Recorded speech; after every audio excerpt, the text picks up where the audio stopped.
One of the most common misconceptions among students is about the relationship between density of the object and density of the fluid when the object floats.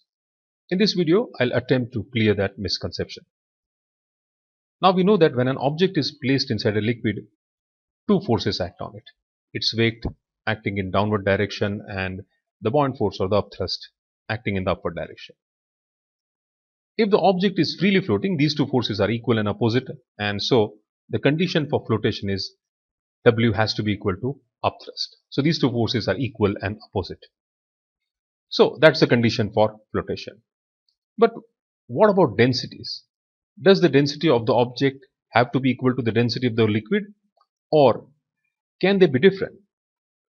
Let us explore this carefully. Let's imagine a container filled with water of density 1000 kg per meter cube, and let's place in it objects of the same volume but different densities ranging from 5 kg per meter cube to, let's say, 1900 kg per meter cube. For very light objects, say 5 kg per meter cube, the object floats almost entirely on the surface with only a tiny part immersed. And as the object's density increases, the immersed volume increases. The object still floats, but more of it stays below the surface. Same thing happens with 700 kg per meter cube. The immersed volume increases. Now comes the interesting case. When the density of the object is exactly equal to that of the fluid, in this situation, the object floats with entire volume immersed. Importantly, it doesn't have to remain at the surface. It can stay at any level within the liquid because the forces are perfectly balanced. This too is a case of flotation. However, the moment the object's density becomes greater than the fluid's density, the weight exceeds the buoyant force and the object sinks. For an example, an object of 1400 kg per meter cube sinks, and even an object of 1900 per kg per meter cube sinks. The only difference being the 1900 kg per meter cube object sinks even faster. So, let us summarize. I'll draw a vertical line between these two cases. On the left hand side, we have cases of flotation or floating, and over here we have case of sinking.